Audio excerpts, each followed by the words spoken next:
Article 41 దేశ పౌరులకు సమానత్వాన్ని అట్లాగే ఆర్థికంగా వాళ్ళందరికీ ఉపాధిని విద్యను గౌరవాన్ని అందించేటువంటి ఆర్టికల్గా రాజ్యాంగంలో ఉంది. ఈ 41 ఆర్టికల్ బేస్ చేసుకునే యూపీఏ 1 గవర్నమెంట్ ఉపాధి హామీ చట్టాన్ని తీసుకురావడం జరిగింది. దీంతో పాటు ఫుడ్ సెక్యూరిటీ బిల్లు, అడవి హక్కుల చట్టము, విద్యా హక్కు చట్టము లాంటివి అనేకమి వామపక్షాల మద్దతుతో యూపీఏ గవర్నమెంట్ తీసుకురావడం జరిగింది ఉమ్మడి కామన్ మినిమం ప్రోగ్రాంలో భాగంగా. అయితే ఇప్పుడు నరేంద్ర మోడీ ఈ పథకాలన్నింటినీ కూడా పేర్లు మారుస్తడమే కాకుండా ఆ పథకాల్లో ఉన్నటువంటి ప్రజల ఉపయోగమైనటువంటి అన్నీ కూడా ఈరోజు నిర్వీర్యం చేస్తూ ఉన్నాడు. అందులో మొదటిది నిధులు కోత పెడతా ఉన్నాడు. అనేక రకాలైనటువంటి గ్యారంటీని నిర్వీర్యం చేస్తూ ఉన్నాడు. అలాగే ఏది కూడా హక్కుగా కాకుండా ప్రభుత్వం యొక్క దాతృత్వం, వాళ్ళ యొక్క దయాదాక్షిణ్యాల మీద ఈరోజు పథకాలను తయారు చేస్తున్నటువంటి పరిస్థితి కనపడతా ఉంది.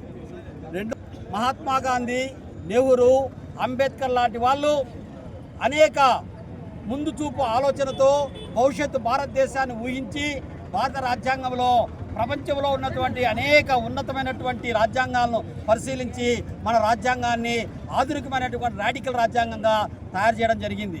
ఈరోజు అంబేద్కర్ పేరుతో ఉన్న పథకాలు రద్దు చేస్తూ ఉన్నారు, నెహ్రూ పేరుతో ఉన్నటువంటి పథకాలు రద్దు చేస్తున్నారు, గాంధీ పేరుతో ఉన్నటువంటి పథకాలు రద్దు చేస్తున్నారు.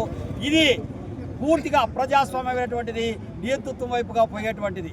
చివరిగా ఏమిటంటే ఈరోజు వామపక్షాలు తప్ప ఈరోజు బీజేపీ నరేంద్ర మోడీ ఈ దుర్మార్గమైనటువంటి చర్యలను ఖండించే వాళ్ళే లేకుండా పోతా ఉన్నారు. రాజ్యాంగం మీద ప్రమాణ స్వీకారం చేసి ప్రభుత్వంలో ఉన్నటువంటి కొలుదీరినటువంటి బీజేపీ ఎన్డీఏ గవర్నమెంట్ రాజ్యాంగానికి విరుద్ధంగా పనిచేస్తున్నా ఈరోజు ప్రాంతీయ పార్టీలు కానీ జాతీయ పార్టీలు కానీ ఈరోజు ప్రశ్నించేటటువంటి ఒక దౌర్భాగ్యమైనటువంటి నిర్వీర్యమైన పరిస్థితి ఏర్పడతా ఉంది.